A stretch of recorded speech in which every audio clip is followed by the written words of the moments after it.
Guys welcome to resource point. आज अभी हम लोग डिस्कस करने वाले हैं वीज़ा नाइस की करंट अफेयर्स, जो कि हमारे यहाँ पे सितंबर मंथ की है। तो यहाँ पे हमारी इकोनॉमी लेसन चल रही थी, कल आपकी एक लेसन आ चुकी है। And happy Dhanteras to all of you. अब ये फेस्टिव सीज़न स्टार्ट हो चुका है, ऑलरेडी स्टार्ट है, बट अब भी आप लोग देखो कि दीपावली है, उसके बाद लगातार आपका यहाँ पे नॉर्थ साइड में हो तो फिर छठ पूजा होती है।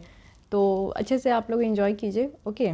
हर चीज़ का ख्याल रखते हुए अपने स्टडीज़ का भी और अपने घर का भी और साथ ही साथ अपने मूड का भी, क्योंकि सारे देखिए फेस्टिवल्स जितने भी आते हैं वो आपको एंजॉय करने चाहिए, क्योंकि ये साल में बस एक ही बार आते हैं, ओके। तो चलिए स्टार्ट करते हैं। इकोनॉमिक्स की हम लोग 2-3 टॉपिक यहाँ पे कवर कर लिए थे, एग्रीमेंट ऑन एग्रीकल्चर तक। आज स्टार्ट करेंगे इंडियाज़ की export, ease of doing business और PLI स्कीम्स देख लेते। देन यहाँ पे टाइम बचेगा तो और भी स्कीम्स में यहाँ पे ये सारे सेक्टर्स जो है उसको मैं डिस्कस कर लूँगी। तो चलिए स्टार्ट करते हैं हम लोग अपने आज के लेसन।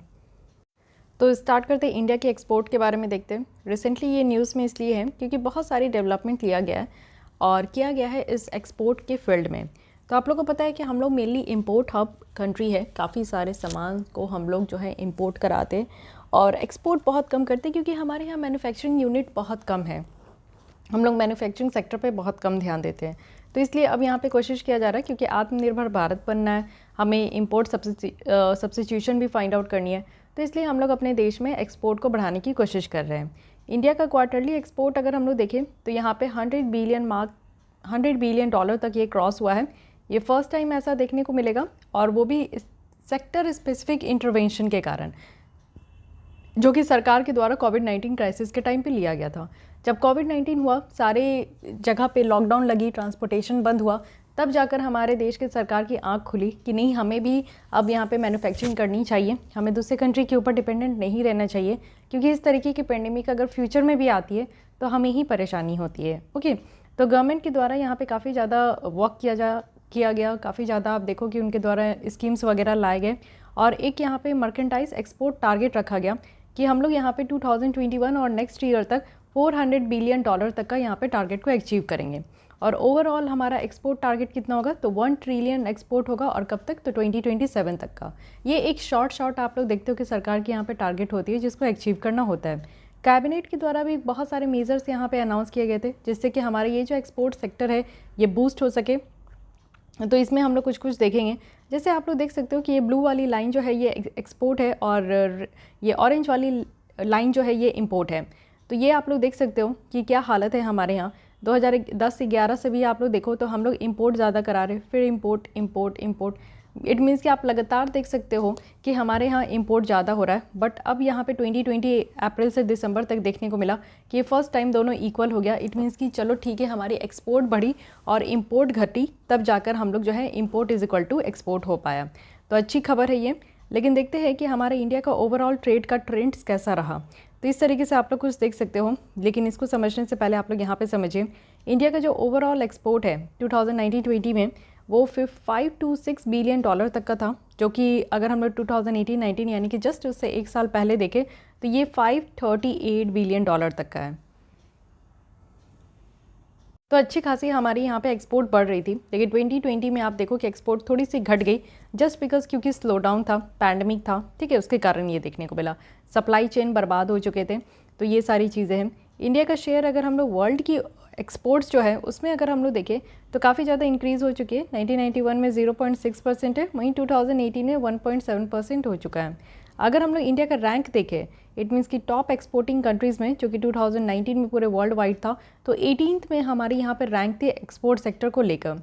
इंडिया के सर्विस ट्रेड की अगर हम लोग बात करें तो ये मेजर ड्राइवर है अपने एक्सपोर्ट का, क्योंकि हमारे यहाँ हाई ग्रोथ देखने को मिलता है, सर्विस जो है वो ट्रेड प्लस रहता है। तो इसके कारण जो है हमारे यहाँ पे एक्सपोर्ट भी सर्विस सेक्टर्स में काफ़ी ज़्यादा बेटर होती है, ओके। क्योंकि देखिए मेनली इकॉनमी की 3 सेक्टर होती है। सबसे पहले आपको एग्रीकल्चर सेक्टर देखने को मिलेगी, जिसे हम लोग प्राइमरी सेक्टर भी कहते हैं। फिर आता है यहाँ पे मैन्युफैक्चरिंग सेक्टर, जिसे हम लोग यहाँ पे सेकेंडरी सेक्टर भी कहते हैं। और फिर लास्ट आता है यहाँ पे सर्विस सेक्टर, जिसे हम लोग यहाँ पे टर्शरी सेक्टर भी कहते हैं, ठीक है। This is the basic of economy. तो यहाँ पे आप लोग देखो कि हम लोग के देश में ये सर्विस सेक्टर्स में काफ़ी ज़्यादा ख्याल रखा जाता है और काफ़ी ज़्यादा काम होता है सर्विस सेक्टर में। मोर देन 60% ऑफ पॉपुलेशन जो है वो हमारे प्राइमरी सेक्टर में इंगेज्ड है, बट जो हमारी यहाँ पे ग्रोथ होती है वो सर्विस सेक्टर्स में ज़्यादा देखने को मिलता है। वहीं अगर मैन्युफैक्चरिंग सेक्टर, इट मीन्स कि सेकेंडरी सेक्टर की बात करें, तो यहाँ पे हम लोग का फोकस बहुत कम होता है, जिसके कारण जो है हमारी एक्सपोर्ट कम रहती है। अब यहाँ पे डिपार्टमेंट ऑफ कॉमर्स के द्वारा क्या क्या इनिशिएटिव लिया गया, जिससे कि जो इंडिया का एक्सपोर्ट है कोविड-19 या फिर पोस्ट कोविड टाइम में, इसका क्या यहाँ पे योगदान रहा और कैसे हमारा यहाँ पे एक्सपोर्ट बढ़ा। तो सबसे बड़ी बात है कि जो एक्सपोर्टर होते हैं, जो सामान को एक्सपोर्ट करते हैं, उनको रिलीफ दिया गया। इट मीन्स कि जो इंपोर्ट वैलिडिटी पीरियड है उसको एक्सटेंड किया गया कि लंबे समय तक आप लोग इंपोर्ट कर सकते हो। एक्सपोर्ट जो ऑब्लिगेशंस है उसको यहाँ पे देखा गया कि एक्सपोर्ट करने के लिए क्या क्या रूल्स रेगुलेशन को फॉलो किया जाता है। साथ ही यहाँ पे मेडिकल सप्लाईज़ को पूरे वर्ल्ड में एक्सपोर्ट किया गया। जब पेंडेमिक आया तो हम लोग काफ़ी ज़्यादा हद तक आगे निकल कर आए, क्योंकि सबसे पहले हम लोग यहाँ पे जो सर्जिकल मास्क था 2x3 प्लाई और N95 मास्क एक समय था काफ़ी न्यूज़ में था, इसकी डिमांड काफ़ी ज़्यादा थी, तो हमारे यहाँ मैन्युफैक्चरिंग हुई, हमारे यहाँ अवेलेबल हुआ, तो हम लोग इसको पूरे वर्ल्ड वाइड एक्सपोर्ट कर पाए। देन आप लोग देखो कि बहुत सारी कंट्रीज़ की ये डिमांड थी कि ये जो हाइड्रोक्सी क्लोरोक्विन जो टैबलेट थी और पैरासीटामोल टैबलेट थी, उसकी डिमांड बढ़ गई। इवन यूएस के जो डोनाल्ड ट्रम्प थे वो हमारे देश को धमका रहे थे, नहीं दोगे तो बताएंगे, याद है ना। तो वही हाइड्रोक्सी क्लोरोक्विन और ये जो पैरासीटामोल है, इसको भी हम लोग काफ़ी हद तक अपने नेबरिंग कंट्रीज़ और भी कंट्रीज़ को यहाँ पे हम लोग एक्सपोर्ट किए। अल्कोहल बेस्ड जो सैनिटाइज़र है, साथ ही ये PPE किट है, ये भी हम लोग काफ़ी हद तक इसको एक्सपोर्ट किए। तो ये सारे आप लोग मेनली देख सकते हो कि मेडिकल सप्लाईज़ में हम लोग बहुत ज़्यादा आगे बढ़ चढ़ कर काम किए। हमारी जो ईज़ ऑफ डूइंग बिज़नेस है, ईज़ ऑफ डूइंग बिज़नेस इसके आगे वही हम लोग देखने वाले आर्टिकल, लेकिन इसका डिटेल में देखेंगे। ईज़ ऑफ डूइंग बिज़नेस एक रिपोर्ट है जो कि वर्ल्ड बैंक के द्वारा हर साल इसको लाया जाता है, जिसमें ये बताई जाती है 10 पैरामीटर्स है और उसमें देखा जाता है कि किसी देश में बिज़नेस करना कितना आसान है। तो ये इलेक्ट्रॉनिक गवर्नेंस और ट्रेड फैसिलिटेशन के द्वारा देखा जाता है। बहुत सारी टेक्नोलॉजी ड्रिवन सॉल्यूशंस जो है वो आपको देखने को मिलेगा, तो इसके कारण भी हमारा जो है ईज़ ऑफ डूइंग बिज़नेस में जो रैंक है वो इम्प्रूव हो रहा है और लास्ट हमारा रैंक 63rd में आके रुका है। एडॉप्शन है, इट मीन्स कि हम लोग टेक्निकल जो रेगुलेशंस है, क्वालिटी कंट्रोल जो ऑर्डर है, उसको हम लोग अडॉप्ट किए, जिससे कि हमारी जो क्वालिटी इकोसिस्टम है, किसी भी प्रोडक्ट का जो क्वालिटी है उसको काफ़ी हद तक हम लोग मजबूत कर पाएँ। फास्ट ट्रैक मैकेनिज्म है ट्रेड रेमेडी के लिए, इट मीन्स कि हमारे जो व्यापार वगैरह होते हैं तो उसमें ट्रांसपेरेंसी को प्रमोट करने के लिए, एफिशिएंट हो हमारा ट्रेड और साथ ही रिलीफ प्रोवाइड करे। इट मीन्स कि जितनी भी प्रोडक्ट हमारे देश में मैन्युफैक्चर हो रही है, तो हमारे देश में जो भी डोमेस्टिक इंडस्ट्रीज़ है उनको यहाँ पे रिलीफ प्रोवाइड करना है और ये सब काम किया गया। तो फास्ट ट्रैक तरीके से ये किया गया, जैसे कि आप लोग देख सकते हो कि जो हमारा एक्सपोर्ट है वो इंक्रीज़ हुआ। डेवलपिंग डिस्ट्रिक्ट है जिसको कि एक्सपोर्ट हब जैसा हम लोग डेवलप कर पाए। तो बहुत सारे मेजर्स है जो कि यहाँ पे लिया गया, जैसे कि स्टेट एक्सपोर्ट स्ट्रैटेजी की प्रिपरेशन करना और पॉलिसी जो कि सारे स्टेट और यूनियन टेरिटरीज़ के जो गवर्नमेंट है उनके द्वारा किया जाता है। तो ये भी एक यहाँ पे आप लोग कह सकते हो कि एक एड ऑन इनिशिएटिव है जो कि यहाँ पे डिपार्टमेंट ऑफ कॉमर्स के द्वारा लिया गया है। तो इसको ध्यान रखिएगा कि कौन कौन से यहाँ पे इनिशिएटिव ली गई है। अब देखते हैं कि शेयर ऑफ टॉप 5 कमोडिटीज़ जो कि इंडिया का एक्सपोर्ट में है और टॉप 5 एक्सपोर्ट डेस्टिनेशन है, कहाँ कहाँ जाता है। तो हम लोग सबसे ज़्यादा जो एक्सपोर्ट करते हैं वो आप लोग देख सकते हो, ये ग्रीन है। ग्रीन में तो अदर्स है, अदर्स में कुछ भी आ सकता है, लेकिन फिर भी अगर आप लोग इसमें से देखना चाहते हो कि ये 13% है। 13% में आपको देखने को मिलेगा कि हम लोग सबसे ज़्यादा जो एक्सपोर्ट करते हैं वो पेट्रोलियम प्रोडक्ट करते हैं। देखिए, क्रूड ऑयल को इंपोर्ट तो हम लोग बहुत ज़्यादा करते हैं, मोर देन 85% जो हमारी रिक्वायरमेंट है क्रूड ऑयल की वो हम लोग इंपोर्ट से ही पूरा करते हैं, ठीक है। और इंपोर्ट भी हम लोग गल्फ़ कंट्रीज से करते हैं, जिसमें कि Saudi Arabia, Iran, Iraq countries हैं, तो उससे हम लोग मंगवाते हैं। लेकिन वही क्रूड ऑयल से हम लोग यहाँ पे पेट्रोल निकालते हैं, डीजल निकालते हैं और साथ ही आप लोग देखो कि बहुत सारी और भी चीज़ें निकालते हैं। तो जो पेट्रोल निकालते हैं, फिर अगर हम लोग जो पेट्रोलियम प्रोडक्ट है उसको हम लोग एक्सपोर्ट भी करते हैं। तो सबसे ज़्यादा एक्सपोर्ट हम लोग ये करते हैं। उसके बाद आप लोग देख सकते हो कि उसके बाद जो नंबर आता है वो है पर्ल्स, मोतियाँ, प्रीशियस स्टोन्स वगैरह हम लोग यहाँ पे करते हैं। फिर 3rd नंबर पे आपको देखने को मिलेगा कि ये है गोल्ड है, अदर प्रीशियस मेटल ज्वेलरी है, इसमें भी हम लोग काफ़ी हद तक एक्सपोर्ट करते हैं। So these are the top 3 आपको याद रखना है। टॉप 5 अगर एक्सपोर्ट डेस्टिनेशन देखें तो सबसे ज़्यादा जो है हमारे यहाँ से सामान कहाँ जाता है, तो ये फिर अगेन अदर्स कंट्री है, बट सबसे ज़्यादा जो हमारा सामान जाता है वो USA में जाता है, देन यहाँ पे UAE है और देन यहाँ पे चाइना है। सो ये टॉप 3rd कंट्री है जिसको कि आपको याद रखना है। सबसे ज़्यादा सामान जो है हमारा USA में जाता है। अब रीज़न क्या है कि इंडिया का जो एक्सपोर्ट में हम लोग देखते हैं कि काफ़ी अंडर परफॉर्मेंस है, हम लोग बेटर तरीके से परफॉर्म ही नहीं कर पाते। तो क्या यहाँ पे रीज़न है? सबसे पहली रीज़न है कि लो लेवल ऑफ पार्टिसिपेशन। जो ग्लोबल वैल्यू चेन है ना, जिसके थ्रू आप लोग देखते हो कि सारे कंट्रीज़ पार्टिसिपेट करते हैं और अपने प्रोडक्ट को जो है फॉरेन मार्केट तक एक्सेस करवा पाते हैं, तो उसमें हम लोग की पार्टिसिपेशन बहुत कम है। साथ ही अगर हम लोग अपनी पार्टिसिपेशन की बात करें ग्लोबल वैल्यू चेन में, तो ये बहुत कम है। अगर हम लोग मेजर एक्सपोर्टिंग नेशंस की बात करें, जैसे कि ईस्ट एशिया के कंट्रीज़ है, साउथ ईस्ट एशिया के कंट्रीज़ है जो कि एक्सपोर्ट करते हैं, तो उनका जो पार्टिसिपेशन है ग्लोबल वैल्यू चेन में वो काफ़ी हद तक ज़्यादा है। इट मीन्स कि इंडिया से भी हद तक ज़्यादा है। ओके, और साथ ही सेकंड रीज़न है कि लिमिटेड डाइवर्सिफिकेशन है। हमारी जो इंडिया का एक्सपोर्ट बास्केट है वो बहुत कम है। हम लोग बहुत कम चीज़ है, बहुत कम प्रोडक्ट है जो कि हम लोग बाहर एक्सपोर्ट करते हैं। आप लोग टॉप 10 प्रिंसिपल एक्सपोर्ट देख सकते हो जो कि कमोडिटी ग्रुप्स के ही टर्म्स में है। तो 78% जो टोटल मर्केंटाइज एक्सपोर्ट्स है ना, वो यहाँ पे हमारा कमोडिटीज़ ग्रुप में ही आपको देखने को मिलेगा और टॉप 10 ही में है। इट मीन्स कि हम लोग ज़्यादा कुछ यहाँ पे एक्सपोर्ट नहीं कर पाते हैं। साथ ही लो कॉम्पिटिटिवनेस है इंडियन प्रोडक्ट का। अगर हम लोग सारे कंट्रीज़ के प्रोडक्ट के कंपेयर में देखें तो हमारी जो प्रोडक्ट है वो इंटरनेशनल मार्केट में उतना कॉम्पीट नहीं कर पाती है दूसरे देश के प्रोडक्ट में। जैसे कि हमारा कुछ डोमेस्टिक फैक्टर है, जैसे हमारे यहाँ पे इंफ्रास्ट्रक्चर की थोड़ी कमी देखने को मिलेगी। हमारे यहाँ जो लैंड, अगर किसी को ज़मीन खरीदना है, उस ज़मीन पे कुछ कंस्ट्रक्शन करनी है, तो इसकी प्रक्रिया प्रोसेस बहुत ही ज़्यादा डिले है और लेंदी भी है। फ्रेगमेंटेड और अनरेगुलेटेड लॉजिस्टिक सेक्टर है हमारे यहाँ, जिसके कारण ये सारे तकलीफ़ें देखने को मिलती है कि हम लोग आज के भी डेट में एक्सपोर्ट में अच्छा परफॉर्म नहीं कर पा रहे हैं। रीजनल डिस्पैरिटी है, हमारे देश इतनी बड़ी है कि आप जिस भी एक राज्य से दूसरे राज्य में जाओगे तो आपको वहाँ पे विभिन्नता देखने को मिलेगी। और इंडिया का 70% जो एक्सपोर्ट है वो सिर्फ 5 देशों में ही होता है।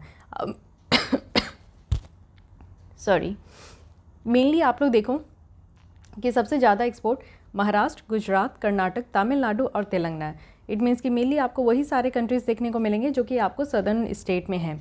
यहाँ पे आपको देखने को मिलेगा कि ये गुजरात है, ओके।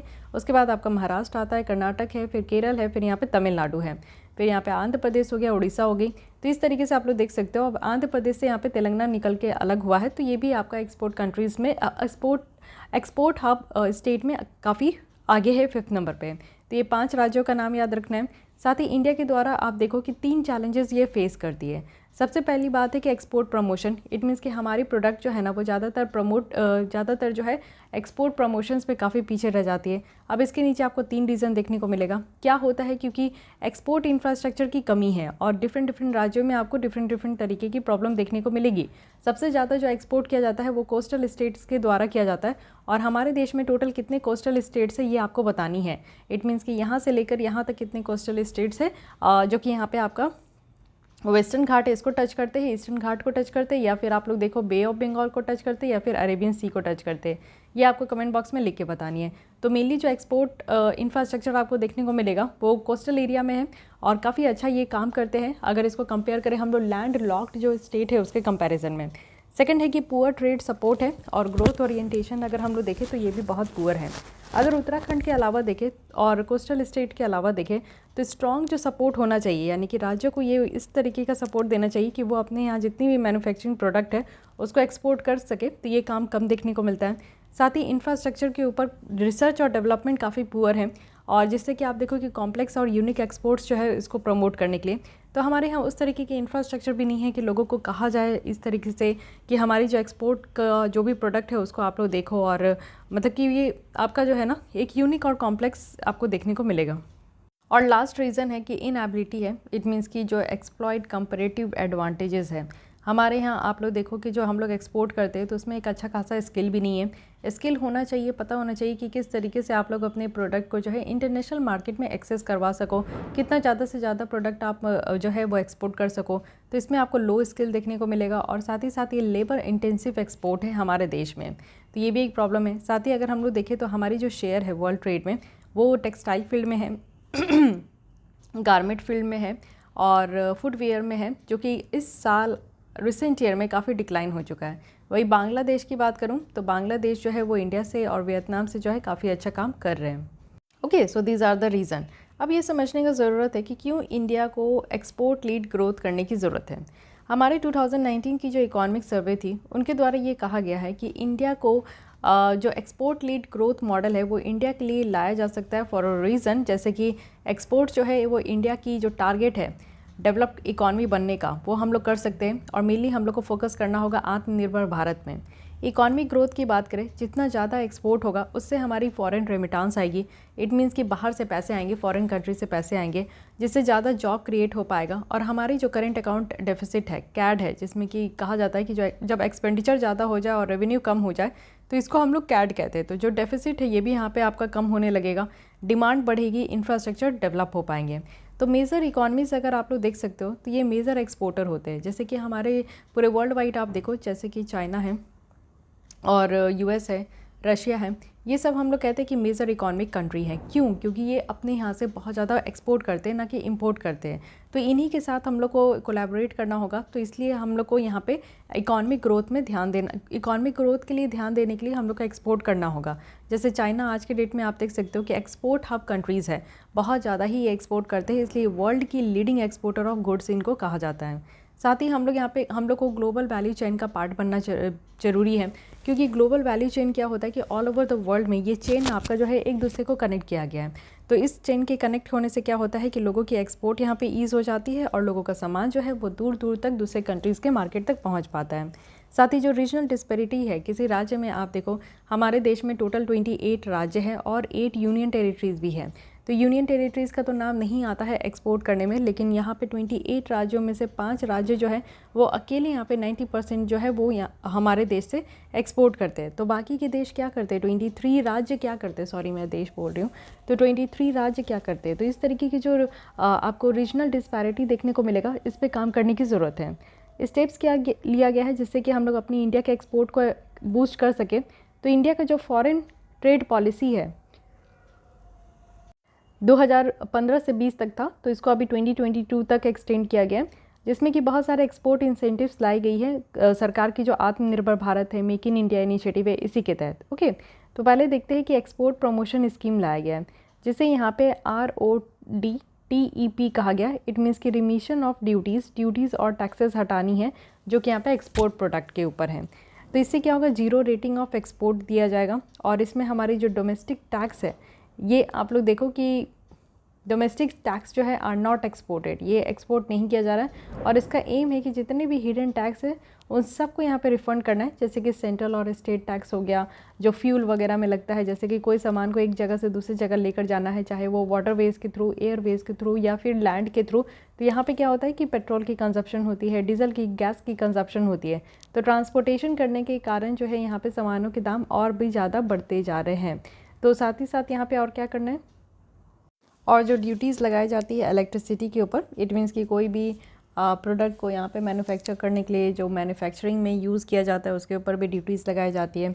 आपको मंडी टैक्स भी देखने को मिलेगा और कई प्रकार के और भी टैक्स होते हैं। ठीक है, यहाँ पे 0 रेटिंग ऑफ एक्सपोर्ट कहा जा रहा है कि ये सारे टैक्स जो है वो एक्सपोर्ट नहीं किए जाएंगे, डोमेस्टिक टैक्स को जो है एक्सपोर्ट नहीं करना है। तो ये किसके अंदर है, ये remission of taxes duties on export product. Actually ये आप देखो जो न्यू स्कीम आप इसकी समझ रहे होंगे, तो ये न्यू नहीं है, हमारे यहाँ पुरानी ये स्कीम चलती थी जिसे हम लोग merchandise export from India scheme कहते हैं।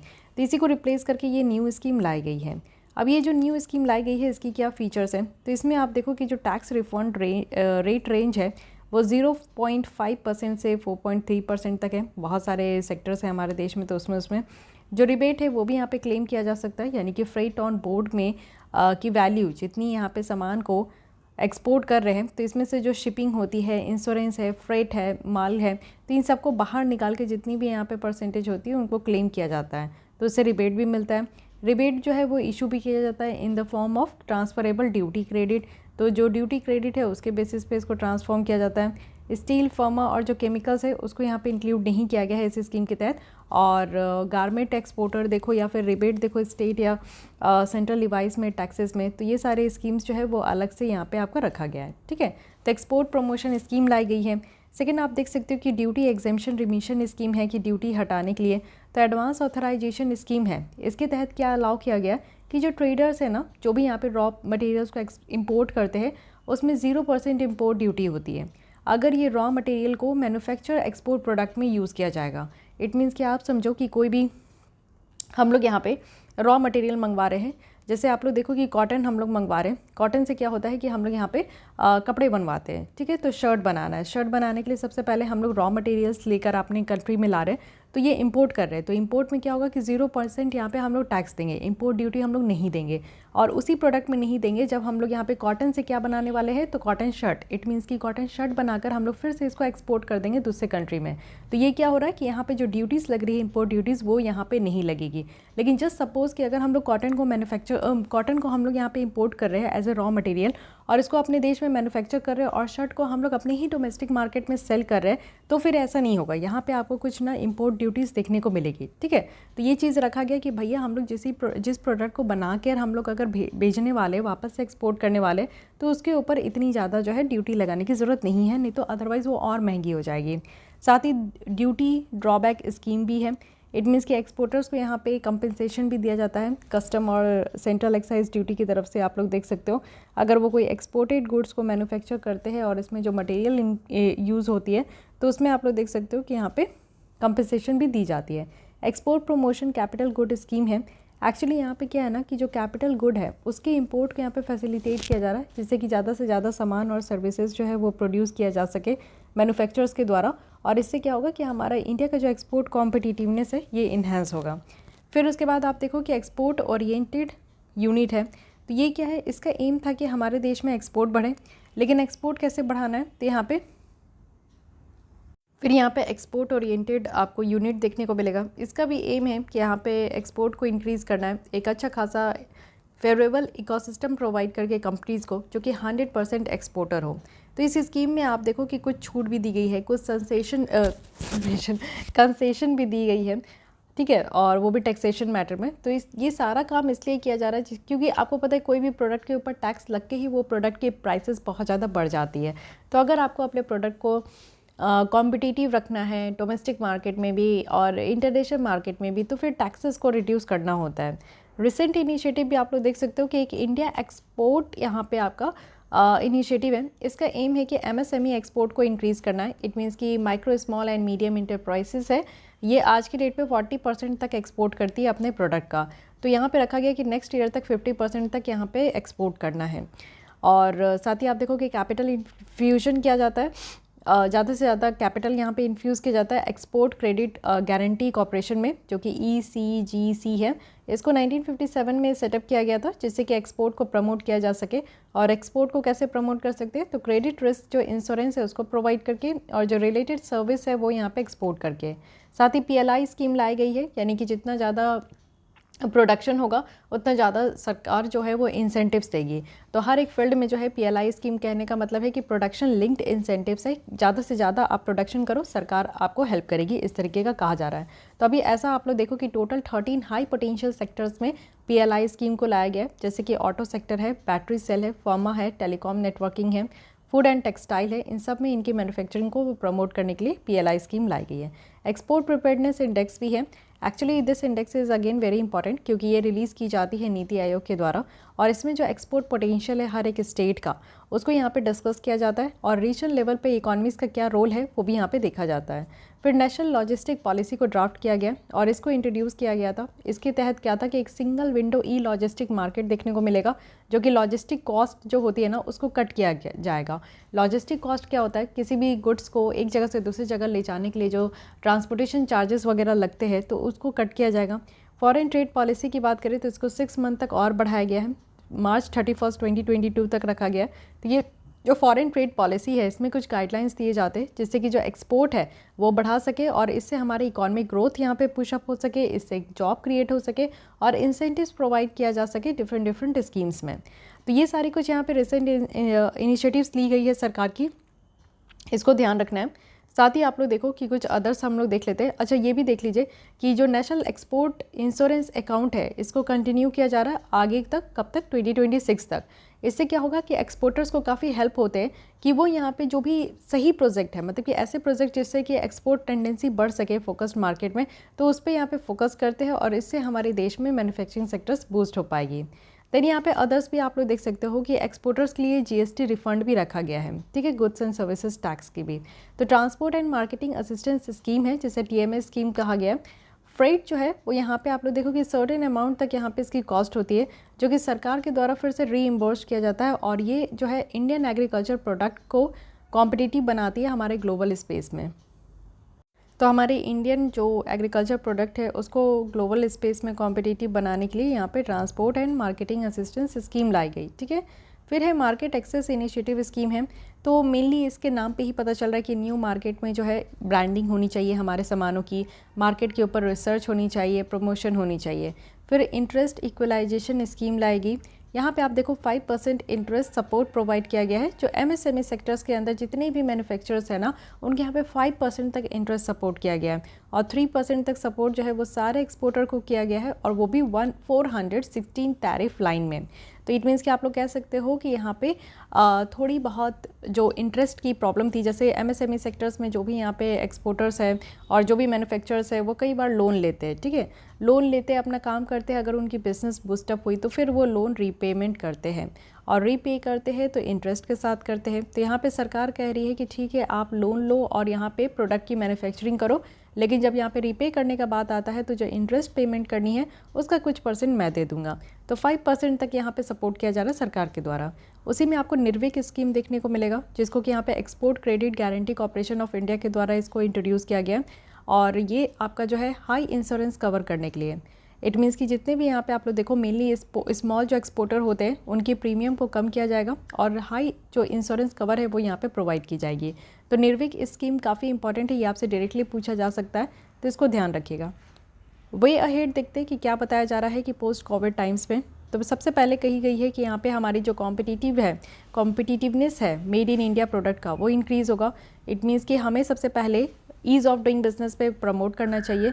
ईज़ ऑफ डूइंग बिजनेस में आप लोग देखो कि 10 पैरामीटर्स होते हैं, और इसमें हम लोग को किस किस एरिया पे बूस्ट करना है। तो सबसे पहले हम लोग को इंफ्रास्ट्रक्चर बिल्ड करनी है, चीप पावर इंश्योर करना है, लैंड और जो लेबर मार्केट है उसको रिफॉर्म करनी है, और एक अच्छा खासा कंडीशन बनानी है कंपनीज़ के लिए कि वो यहाँ पे ग्लोबल मार्केट में कॉम्पीट कर सके। इससे क्या होगा कि इससे हमारी जो इंडिया की FDI अट्रैक्टिवनेस है वो और ज़्यादा इंप्रूव हो पाएगा। साथ ही इंडिया की जो मैन्युफैक्चरिंग बेस है उसको और ज़्यादा बढ़ाने की ज़रूरत है। MSME हमारा एक ऐसा सेक्टर है जो कि अकेले 40% तक हमारे प्रोडक्ट को एक्सपोर्ट करता है। तो हमें और भी ऐसे सेक्टर्स को यहाँ पे देखिए, नियरली 40% ओवरऑल इंडिया का एक्सपोर्ट जो है वो MSME सेक्टर से होता है।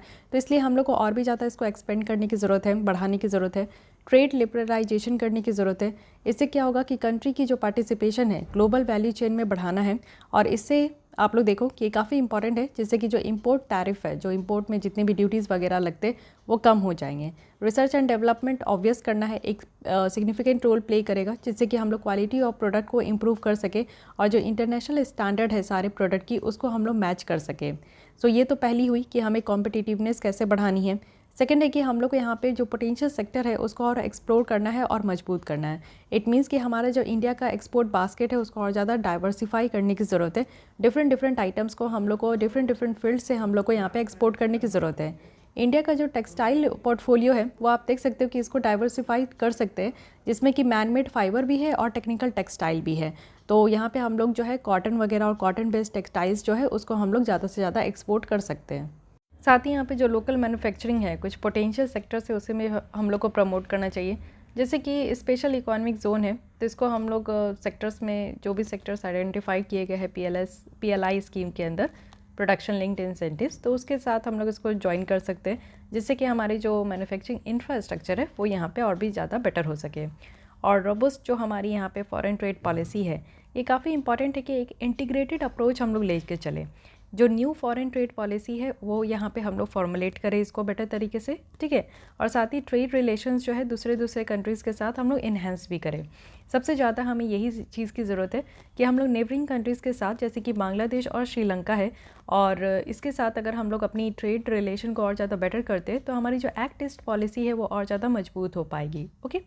और नेबर से हम लोग को सीखने की ज़रूरत है। बांग्लादेश यहाँ पे सेकेंड लार्जेस्ट एप्पल एक्सपोर्टर बन चुका है चाइना के बाद। वियतनाम भी एक्सपोर्ट करते हैं और इनकी एक्सपोर्ट जो है वो आप लोग देख सकते हो कि 240% तक 8 सालों में ये बढ़ चुका है। तो वियतनाम जैसे कि परस्यू किया है ओपन ट्रेड पॉलिसी, और मेनली ये अपना जो है फ्री ट्रेड एग्रीमेंट के साथ ही इसको परस्यू किया है। तो इससे क्या हुआ कि इनके जो ट्रेडिंग पार्टनर्स है वो यहाँ पे इंपॉर्टेंट है, जो कि ज़्यादा से ज़्यादा इंपोर्ट ड्यूटीज़ चार्ज नहीं करते हैं। फॉर एग्जांपल आप देखो 99% जो यूरोपियन यूनियन प्रोडक्ट है वो जल्दी से यहाँ पे वियतनाम में ड्यूटी फ्री है, तो वो आराम से इंटर कर जाता है। जहाँ पे भी आपको ड्यूटीज़ वगैरह देखने को मिलेगा तो वहाँ पे प्रोडक्ट जो है थोड़ा टाइम लेती है, ठीक है, क्योंकि ड्यूटीज़ वगैरह पे करना होता है। तो इस तरीके की हमें जो है वियतनाम से कुछ सीखना चाहिए, ये चीज़ें कही गई है। So guys, this is all about this article. I hope कि आपको ये समझ में आई होगी। थोड़ी लेंदी है but this is one of the very important article, क्योंकि इससे आपको हमारे देश की जो एक्सपोर्ट सेक्टर है और एक्सपोर्ट की जो सिनेरियो है वो पूरी तरीके से आप अंडरस्टैंड कर पाए हो, और बहुत बेटर तरीके से यहाँ पे वे फॉरवर्ड बताया गया हमारे देश में किस तरीके से अपने एक्सपोर्ट सेक्टर्स को बूस्ट किया जा रहा है। ये ईच एंड एवरी पॉइंट आपको आपके सामने क्लियर हो चुकी है। तो अगर आपको मेंस में क्वेश्चन आए तो you can write it easily, और अगर आपसे इंटरव्यू में पूछा जाए तो फिर आप इसको बेटर तरीके से फ्रेम करके बोल सकते हो। तो सबसे पहले अगर हम लोग देखें तो यहाँ पे कहा जा रहा है कि बहुत सारी डेवलपमेंट हुई है हमारे इंडिया के डिफरेंट सेक्टर्स में, तो ये चीज़ें बताई गई हैं। और ये ग्राफ बहुत इंपॉर्टेंट है, जिससे आपको पता चल रहा है कि लास्ट 2010 से, यानी कि एक डिकेड का ये बताया गया है कि हमारे यहाँ इंपोर्ट बहुत ज़्यादा होता है, एक्सपोर्ट बहुत कम होता है।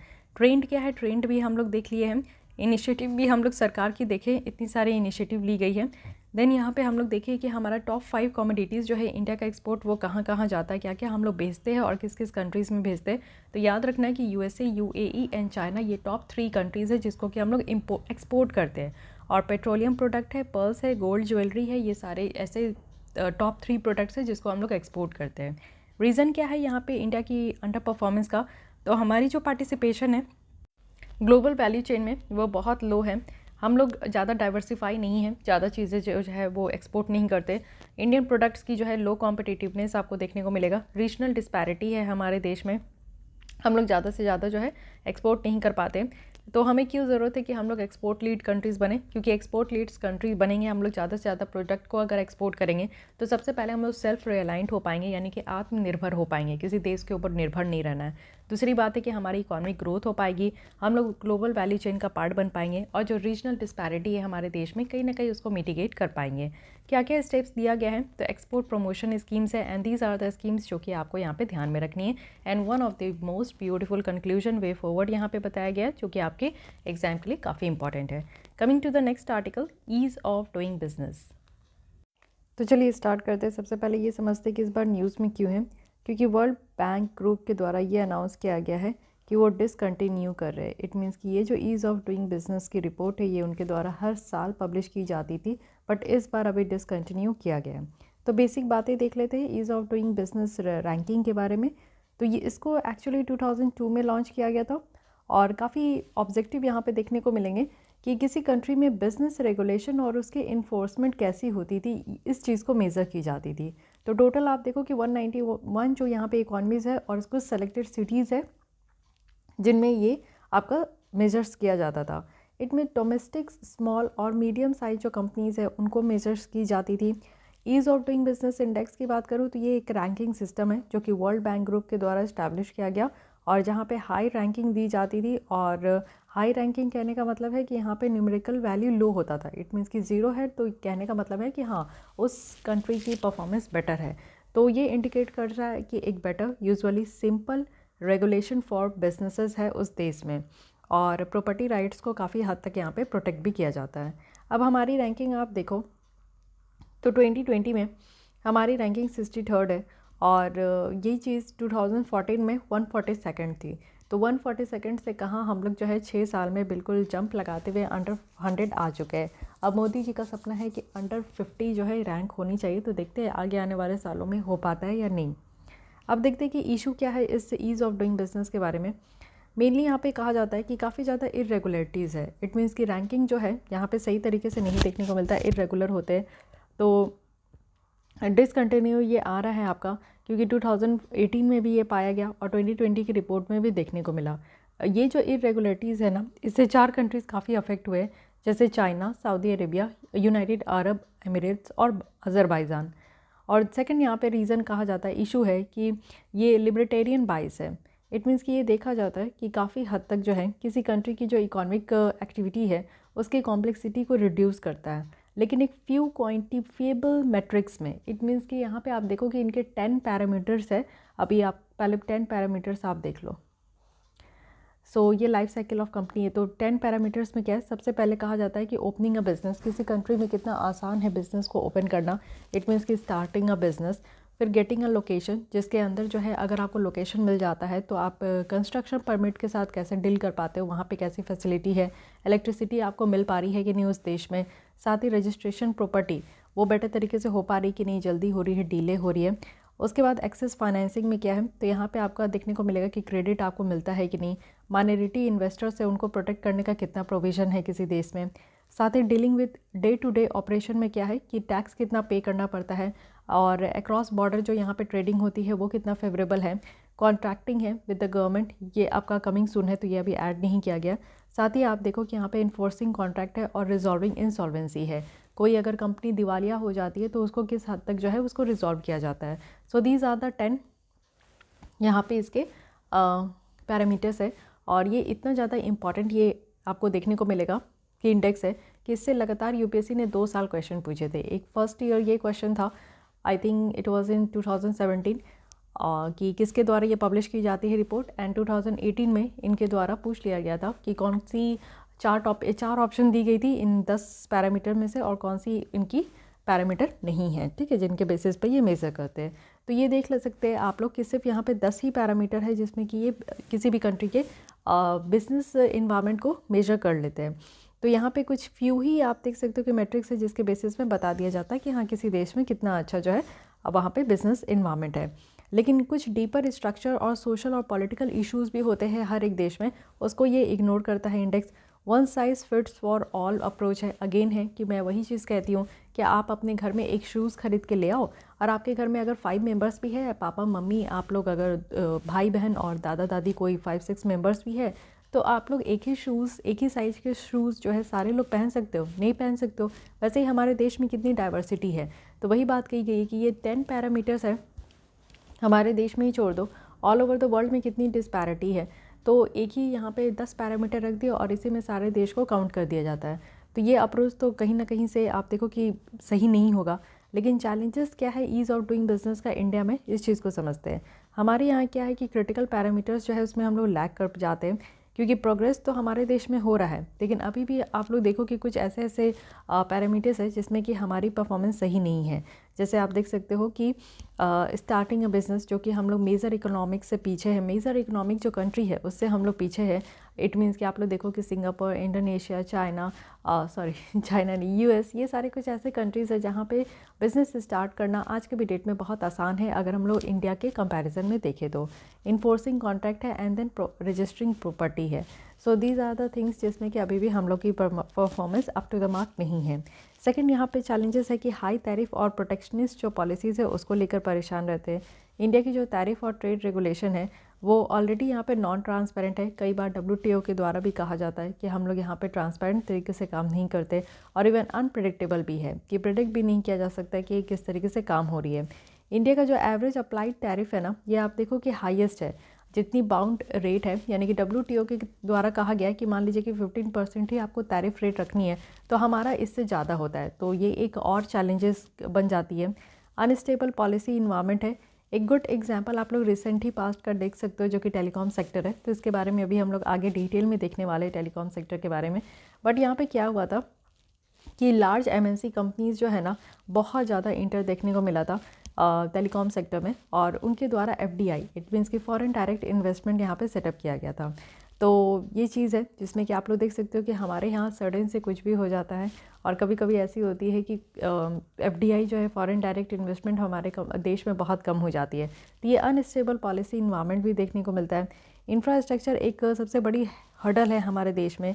इंडिया की अगर इंफ्रास्ट्रक्चर आप देखो, चाहे वो रोड हो, रेलवे हो, एयरपोर्ट हो, सी पोर्ट्स हो, पावर ग्रिड हो, या फिर टेलीकम्युनिकेशन इंफ्रास्ट्रक्चर हो, आज के डेट में बहुत ज़्यादा चैलेंजेस ये लेकर आ रहे हैं, जिससे कि इकोनॉमिक स्टेटस जो हमारा ग्रो हो रहा है, या फिर हम लोग एबिलिटी है कि एक पब्लिक सर्विस बेटर तरीके से डिलीवर कर सके। तो इंफ्रास्ट्रक्चर भी कहीं ना कहीं प्रॉब्लम है, एक चैलेंजेस है।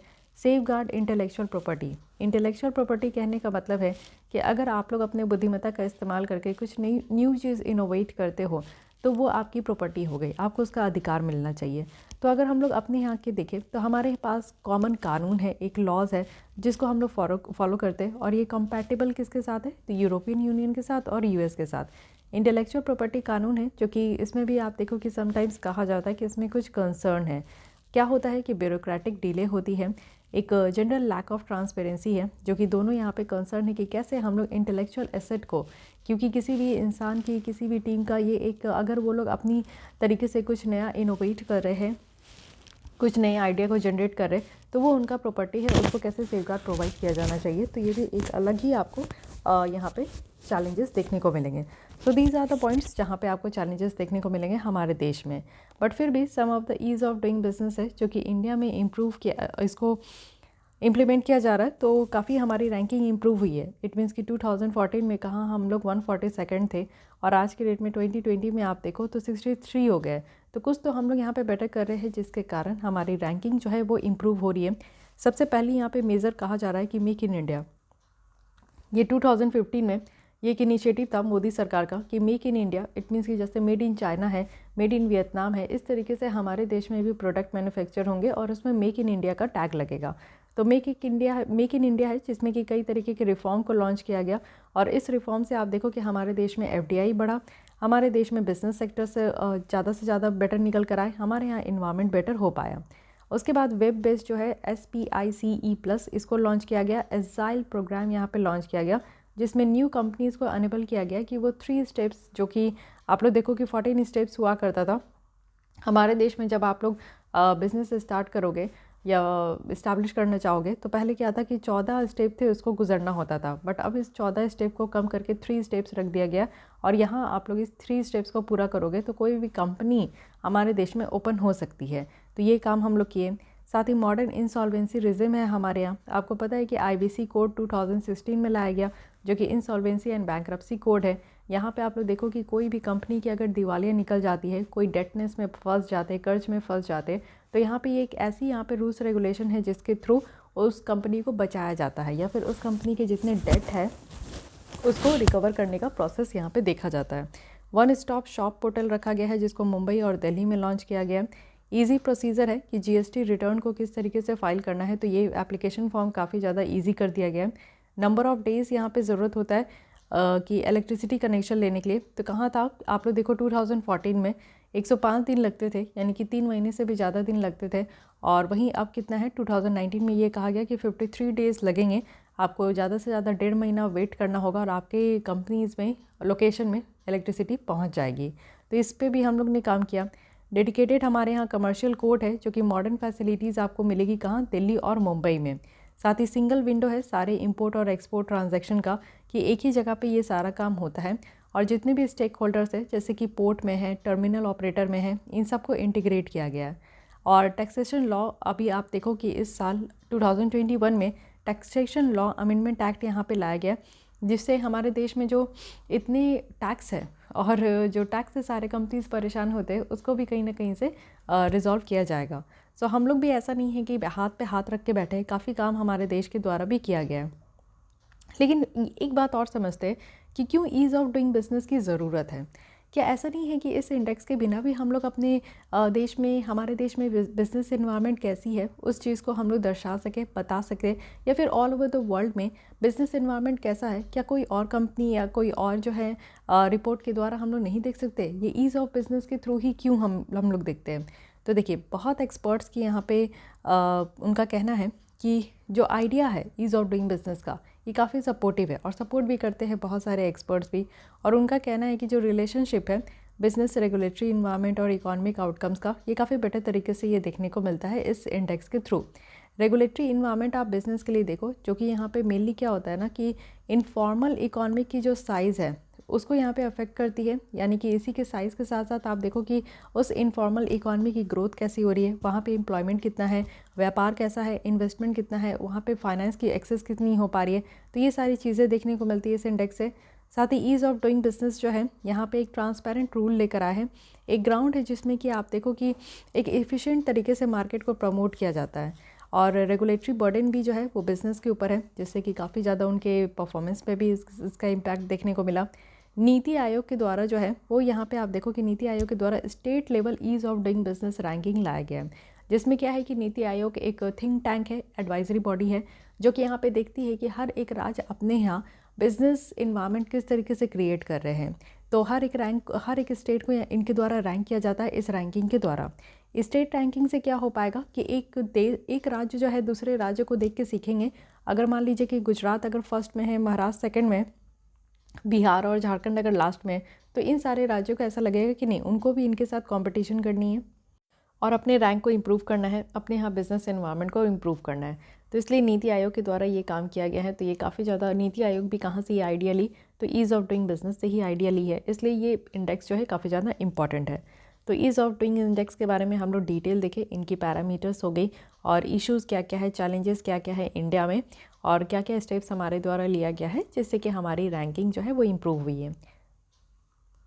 तो अब आते हैं नेक्स्ट आर्टिकल में, जो कि है production linked incentive schemes for textile. तो टेक्सटाइल के लिए अभी यहाँ पे आपका जो है अप्रूव कर दिया गया है। तो की फीचर्स देख लेते हैं इस स्कीम का। बजट में यहाँ पे इतने पैसे रखे गए, ये आपको बिल्कुल भी याद नहीं होना चाहिए क्योंकि इससे आपको कोई लेना देना नहीं है। और स्कीम का ड्यूरेशन कब तक है, तो टेक्सटाइल में जो ये PLI स्कीम दिया जा रहा है, इट मीन्स कि जितना ज़्यादा मैन्युफैक्चर होगा यहाँ पे टेक्सटाइल, उतना ज़्यादा यहाँ पे प्रोडक्शन होगा, उतना ज़्यादा यहाँ पे इंसेंटिव्स दी जाएगी सरकार के द्वारा। तो ये 2030 तक रहने वाला है। Different set of incentive structure है, जो कि 2 टाइप ऑफ इन्वेस्टमेंट में यहाँ पे रहेगा। एक तो प्लांट में, मशीनरी में, इक्विपमेंट में और सिविल वर्क में। ओके, कोई भी इंसान है, पर्सन है, जिसमें कि फर्म भी हो सकते हैं और कंपनी भी हो सकता है, जिसका मिनिमम इन्वेस्टमेंट जो है 300 करोड़ है, तो वो यहाँ पे एलिजिबल है कि 15% उनको इंसेंटिव्स दिया जाएगा। और जब वो यहाँ पे 600 करोड़ टर्नओवर को अचीव कर लेंगे, तब उनको यहाँ पे क्या कहते हैं, अगर वो यहाँ पे मैन्युफैक्चरिंग करेंगे तो फिर वो अपने प्रोडक्ट को भी सेल कर सकते हैं। और ये तो फर्स्ट क्राइटेरिया है, ठीक है। ये 15% याद रखना है, 300 करोड़ रहेगा मिनिमम इन्वेस्टमेंट, तो 15% का यहाँ पे इंसेंटिव्स दिया जाएगा। सेकंड है कि कोई भी पर्सन है जिसमें कि फर्म है, कंपनी है, अगर वो चाह रहे कि इन्वेस्ट करें मिनिमम 100 करोड़, तो यहाँ पे वो एलिजिबल होंगे कि 11% तक इंसेंटिव्स उनको दिया जाएगा जब वो मिनिमम यानी कि 200 करोड़ टर्नओवर जो है बाय मैन्युफैक्चरिंग और प्रोडक्ट को सेल करके वो यहाँ पे अचीव करेंगे। तो ये 2 क्राइटेरिया रखा गया है, इसको याद रखना है। इसके अलावा आप देख सकते हो कि अगर यहाँ पे सिर्फ मैन्युफैक्चरिंग कंपनी इंडिया में रजिस्टर्ड है तो वो इस स्कीम के तहत ही पार्टिसिपेट कर सकती है। फोर्थ यहाँ पे क्राइटेरिया है कि हायर प्रायोरिटी जो है वो उस तरीके के जगह पे दिया जाएगा जिसको एस्पिरेशनल डिस्ट्रिक्ट कहते हैं। एस्पिरेशनल डिस्ट्रिक्ट यानी कि ऐसा ज़िला जो कि अति पिछड़ा है, वहाँ पे लोग जो है अपने डे टू डे लाइफ को लीड करने के लिए जो उनको बेसिक एमिनिटीज़ की, बेसिक चीज़ों की ज़रूरत होती है, वो भी वो नहीं जुगाड़ पाते हैं, तो उसको हम लोग कहते हैं कि एस्पिरेशनल डिस्ट्रिक्ट। तो यानी कि हाई प्रायोरिटी जो है वहाँ पे दिया जाएगा, उस जगह पे इन्वेस्ट की जाएगी जिसको हम लोग एस्पिरेशनल डिस्ट्रिक्ट कहते हैं। इट मीन्स कि Tier 3, Tier 4 टाउन या फिर ग्रामीण क्षेत्र में। अब हम लोग देखते हैं कि हमारे देश में टेक्सटाइल इंडस्ट्री का क्या हाल चाल है। तो देखिए हमारे GDP में, इट मीन्स कि ग्रॉस डोमेस्टिक प्रोडक्ट में 2.3% तक ये टेक्सटाइल सेक्टर कंट्रीब्यूट करता है, जिसका 7% आप देखो इंडस्ट्रियल आउटपुट है और 12% एक्सपोर्ट अर्निंग है। इट मीन्स कि हम लोग एक्सपोर्ट करते हैं, उससे 12% का अर्न करते हैं। टेक्सटाइल की प्रोडक्शन जितनी हमारे देश में होती है, सबसे ज़्यादा कमाते हैं हम लोग कैसे, जब उसको हम लोग एक्सपोर्ट करते हैं, ठीक है। इंडिया लार्जेस्ट प्रोड्यूसर है किस चीज़ के, कॉटन और जूट के पूरे वर्ल्ड में, you know very well, okay. और सेकंड लार्जेस्ट प्रोड्यूसर है हम लोग सिल्क में, और 6th लार्जेस्ट प्रोड्यूसर है टेक्निकल टेक्सटाइल में। So this information is very important, तो इसको याद रखिएगा। 95% ऑफ जो वर्ल्ड की हैंड वेवन फैब्रिक है वो इंडिया से ही आती है। और इंडिया का आप देखो कि ग्लोबल ट्रेड जो टेक्सटाइल और अप्रैल में है, उसमें टोटल शेयर कितना है, तो 5% है। और ये सेकंड लार्जेस्ट प्रोड्यूसर है MMF फाइबर का, एक काइंड ऑफ फाइबर है, जो कि चाइना के बाद हम लोग जो है सेकंड लार्जेस्ट प्रोड्यूसर है। और साथ ही हम लोग डायरेक्ट एम्प्लॉयमेंट भी देते हैं। ये टेक्सटाइल इंडस्ट्री हमारे देश में इतना ज़्यादा फ्लरिश है, यहाँ पे large number of peoples engaged है एज एन एम्प्लॉयड। तो 45 मिलियंस पीपल, इट मीन्स कि टोटल एम्प्लॉयमेंट का 21% लोग जो है वो इस क्षेत्र में इंक्लूड है, ओके। अब देखते हैं, अच्छा हाँ, यहाँ आप लोग देख सकते हो हमारे इंडिया में यहाँ पे बताया जा रहा है कि सिल्क इंडस्ट्री कहाँ है, ये रेड वाली है। कॉटन इंडस्ट्री, वूल इंडस्ट्री, जूट इंडस्ट्री, तो आप लोग देख सकते हो यहाँ पे पूरे मैप में ये बताया गया है अच्छे तरीके से। आप जिस राज्य से बिलोंग करते हो ना, आप उस राज्य को ज़रूर अच्छे से देख लीजिएगा। लेकिन फिर भी आप देखो इंडिया में टेक्सटाइल सेक्टर जो है आज के डेट में कुछ चैलेंजेस फेस कर रहे हैं। क्या हो रहा है, हाई फ्रेगमेंटेशन है। हमारे देश में क्या है ना कि टेक्सटाइल इंडस्ट्री जो है ना वो छोटे छोटे टुकड़ों में बटी हुई है और मेनली ये डोमिनेटेड किसके द्वारा है, तो unorganised sector. Actually unorganised sectors वो सेक्टर्स होते हैं जिनका कोई भी फिक्स्ड यहाँ पे वर्किंग आवर्स नहीं होता है, उनका वर्किंग डे नहीं होता है, उनके लिए कोई हॉलीडे नहीं होती है। जितना ज़्यादा वो काम करते हैं उतना ज़्यादा वो अर्न करते हैं, तो उनको हम लोग अनऑर्गेनाइज सेक्टर कहते हैं। तो ज़्यादा से ज़्यादा अनऑर्गेनाइज सेक्टर्स कहाँ इंक्लूड है, तो ये हमारे यहाँ पे टेक्सटाइल इंडस्ट्री में। सेकेंड है कि इनपुट कॉस्ट बहुत ज़्यादा बढ़ गया है। अनप्रेडिक्टेबल जो मार्केट कंडीशन है, वेदर आप लोग देखते हो कि कभी भी कुछ भी होने लगती है। हमारे यहाँ की जो पॉलिसीज़ है उसके कारण क्या हुआ है कि जो रॉ मटेरियल्स की सप्लाई है वो बहुत कम हो गई है और उस मटेरियल की जो कॉस्ट है वो बढ़ गई है। दूसरी इंपॉर्टेंट यहाँ पे परेशानी ये है कि इंटरेस्ट रेट भी बढ़ता ही जा रहा है और लेबर वेजेस भी बढ़ते ही जा रहे हैं। जो लोग काम करते हैं उनकी भी तनख्वाह बढ़ती जा रही है और वर्कर्स की सैलरी भी बढ़ती जा रही है। तो इट मीन्स कि आप समझ सकते हो कि एक तो सप्लाई चेन में प्रॉब्लम है रॉ मटेरियल्स के, उसके अलावा अगर हम लोग देखें तो मटेरियल जो अवेलेबल होती है उसकी कॉस्ट बहुत ज़्यादा होती है, ज़्यादा पैसा देना पड़ता है लेबर्स वगैरह को। तो इसलिए यहाँ पे ज़्यादा जितना इनपुट कॉस्ट लग रहा है उस तरीके से आउटपुट निकल के नहीं आ रहा है। साथ ही जीएसटी टैक्स में भी आप देखो इसका इम्पैक्ट है। क्या हुआ कि जीएसटी जो है यहाँ पर टेक्सटाइल और एपरल सेक्टर को काफ़ी ज़्यादा परेशान की है जब से ये जीएसटी आया है। इंफ्रास्ट्रक्चर भी बॉटलनेक है, तो पुअर कंडीशन है हमारे यहाँ रोड, रेलवेज़, हाईवेज़ का, सॉरी नॉट रेलवेज़, हाईवेज़ का। तो इसमें क्या है ना कि इसके कारण आप लोग देखते हो कि समय पे सामान नहीं पहुंच पाता, इसके कारण सामान के जो है दाम भी बढ़ जाते हैं। लैक ऑफ स्केल है। वहीं इंडिया की अगर स्पिनिंग कैपेसिटी देखें तो ग्लोबल स्केल का, तो कुछ जो है ना वो यहाँ पे बनाते नहीं हैं। यानी कि अगर हम लोग वेविंग और एप्रल मेकिंग के बारे में कहें तो इसके बारे में कुछ कहा नहीं जा सकता कि पूरे वर्ल्ड वाइड जो है हम लोग कितना इसमें कंट्रीब्यूट करते हैं। साथ ही हाई कॉम्पिटिटिव एक्सपोर्ट मार्केट है। ग्लोबल मार्केट टैरिफ और नॉन टैरिफ बैरियर जो है उसको अगर हम लोग देखें तो यहाँ पे लैक ऑफ फ्री और प्रेफरेंशियल ट्रेड एग्रीमेंट के साथ देखना होगा, जो कि हमारे देश में जो है इस तरीके का बेटर कंपटीशन मार्केट नहीं है। इन्वायरमेंटल इश्यूज़ भी देखने को मिलता है। जो टेक्सटाइल प्रोसेसिंग है ये आज के डेट में काफ़ी ज़्यादा केमिकल और वाटर इंटेंसिव है। इसमें बहुत ज़्यादा आप देखो कि इन्वायरमेंटल अनफ्रेंडली देखने को मिलता है। इट मीन्स कि इतना ज़्यादा वाटर यूज़ किया जाता है इस सेक्टर्स में कि हमें हमारे ग्राउंड वाटर एक्सट्रैक्शन भी हो रहे हैं और जो कि हमारे इन्वायरमेंट के लिए बिल्कुल सही नहीं है। नॉन बायोडिग्रेडेबल केमिकल्स का इस्तेमाल होता है जो कि हमारे सॉइल्स के लिए अच्छी नहीं है। सॉइल की फर्टिलिटी कहीं ना कहीं डाउन होती है। अदर इश्यूज़ क्या है कि पुअर एक्सेस है, यानी कि हमारे यहाँ आप देखो कि टेक्नोलॉजी वगैरह को हम लोग जल्दी से एक्सेस नहीं कर पाते हैं। लो ऑटोमेशन है। कुछ सोशल इश्यूज़ भी है, जैसे कि हमारे यहाँ बच्चे लोग काम करते हैं, चाइल्ड लेबर की प्रॉब्लम है, पर्सनल सेफ्टी नॉर्म्स है हमारे यहाँ। साथ ही आप देखो कि ग्लोबल और जो डोमेस्टिक डिमांड है वो कम हो गया है और ट्रेंड जो लेबर है उसकी कमी है हमारे देश में। So these are the some issues जो कि आज के डेट में टेक्सटाइल सेक्टर्स में हम लोग फेस कर रहे हैं। बट ऐसा नहीं है। अब अगेन मैं कहूँगी कि गवर्नमेंट के द्वारा हर एक सेक्टर में काफ़ी अच्छे तरीके से ध्यान दिया जाता है। तो क्या क्या स्टेप्स लिया गया है टेक्सटाइल इंडस्ट्री में, इसको समझते हैं। इंफ्रास्ट्रक्चर को डेवलप करने के लिए आप देखो कि 7 मेगा यहाँ पे इंटीग्रेटेड टेक्सटाइल रीजन और एपरल पार्क्स जो है वो यहाँ पे क्रिएट किया गया है। टेक्नोलॉजी अपग्रेडेशन की जा रही है, यानी कि amended technology fund upgradation schemes है जो कि टेक्सटाइल इंडस्ट्रीज़ के लिए यहाँ पे जो भी टेक्नोलॉजी मशीन की ज़रूरत है उसको यहाँ पे अपग्रेड किया जाएगा। सेक्टर स्पेसिफिक मिशन है, यानी कि नेशनल हैंडलूम डेवलपमेंट प्रोग्राम लाया गया जिसमें कि हमारे देश से जो हाथ से बने गए जितने भी यहाँ पे एपरल वगैरह है उसको मार्केट तक पहुँचाना है। साथ ही अगर देखें तो नेशनल टेक्निकल टेक्सटाइल मिशन है जिसको यहाँ पे अभी टारगेट है कि 2024 तक यहाँ पे लेकर चलना है।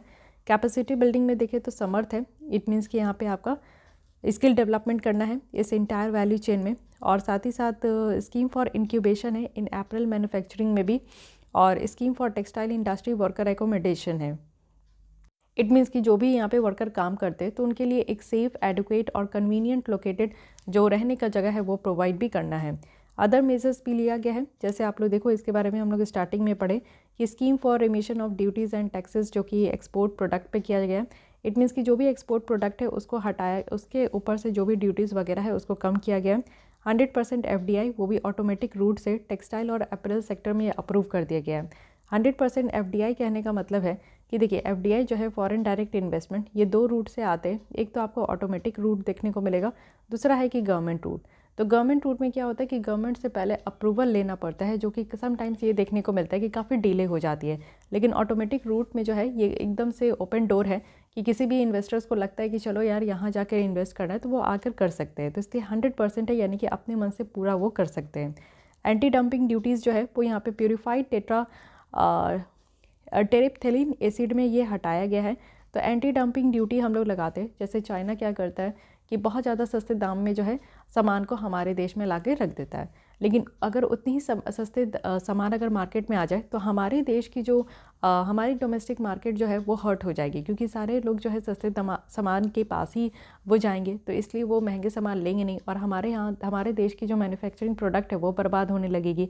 तो हम लोग ऐसा क्या करते हैं ना कि जब भी चाइना डंप करना चाहते हैं अपने सामान को, तो हम लोग उनके ऊपर एंटी डंपिंग ड्यूटी लगा देते हैं, जिससे उनका जो प्रोडक्ट का जो कॉस्ट है ना वो बढ़ जाता है, इंक्रीज़ हो जाता है। ओके, वे फॉरवर्ड में बताया गया है कि अपकमिंग जो अपॉर्चुनिटीज़ है हमें उसे यूटिलाइज़ करना चाहिए। टेक्निकल जो टेक्सटाइल है उसके फील्ड में इंफ्रास्ट्रक्चर को डेवलप करना ये काफ़ी ज़्यादा ज़रूरी है, जैसे कि मेगा अपैरल पार्क वगैरह जो है उसको हम लोग को डेवलप करना चाहिए और करेक्शन करना चाहिए जो इन्वर्टेड ड्यूटीज़ है। जैसे कि इस बार अभी 45th GST काउंसिल मीटिंग हुई है, उसमें ये कहा गया है कि जो इन्वर्टेड ड्यूटी स्ट्रक्चर है, जो उल्टा ड्यूटी स्ट्रक्चर है, उसको यहाँ पे हम लोग को करेक्ट करना है।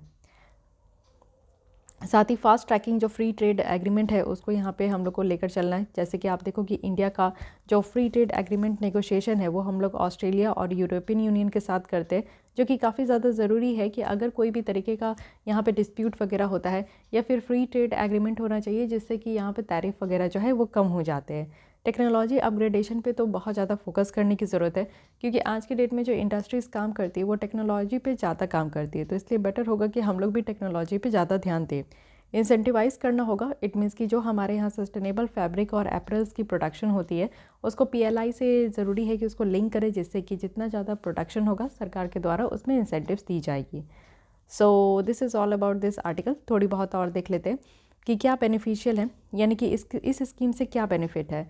इस स्कीम से बेनिफिट है कि इससे और भी ज़्यादा जो है एम्प्लॉयमेंट यहाँ पे क्रिएट होगा। ऑलरेडी हमारे इस फील्ड में आप देखो तो काफ़ी ज़्यादा एम्प्लॉयमेंट यहाँ पे है, लोग काफ़ी ज़्यादा यहाँ पे इंक्लूडेड है। इसमें क्या होगा टेक्सटाइल इंडस्ट्रीज़ में कि वुमेन एम्पावर हो पाएगी और उनकी पार्टिसिपेशन जो है वो फॉर्मल इकॉनमी में इंक्लूड हो पाएगा।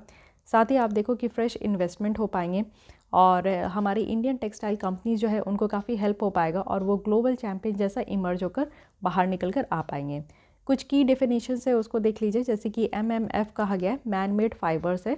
ये एक्चुअली एक टेक्सटाइल्स है जो कि आर्टिफिशियली ये बनाया जाता है, ठीक है। तो सिंथेटिक फाइबर्स जो है वो यहाँ पे क्रूड ऑयल से बनाया जाता है। वहीं अगर सेलुलोज फाइबर देखें तो ये कुछ मॉडल होता है या फिर विसॉस फाइबर होते हैं, ठीक है। टेक्सटाइल यहाँ पे टेक्निकल टेक्सटाइल जो है वो टेक्सटाइल मटेरियल्स और प्रोडक्ट होते हैं जो कि सबसे पहले टेक्निकल परफॉर्मेंस के लिए और साथ ही साथ फंक्शनल प्रॉपर्टीज़ के साथ इसको बनाया जाता है, ना कि जो ट्रेडिशनल वे है उससे बनाया जाता है।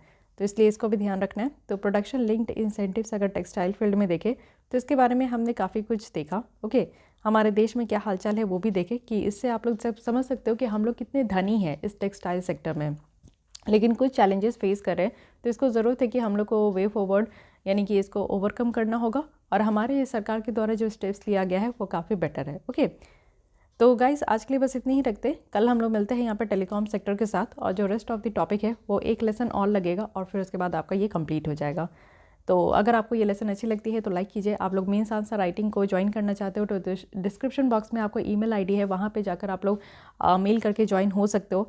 साथ ही इसके अलावा आपको कोई भी डाउट कोई सजेशंस है तो आप कमेंट कीजिए और हमारे साथ जुड़े रहने के लिए डेली आपको 4 बजे अगर वीडियो देखनी है, करंट अफेयर्स पे पकड़ बनानी है तो हमारे चैनल के साथ जुड़ सकते हो, हमारे चैनल को सब्सक्राइब करके।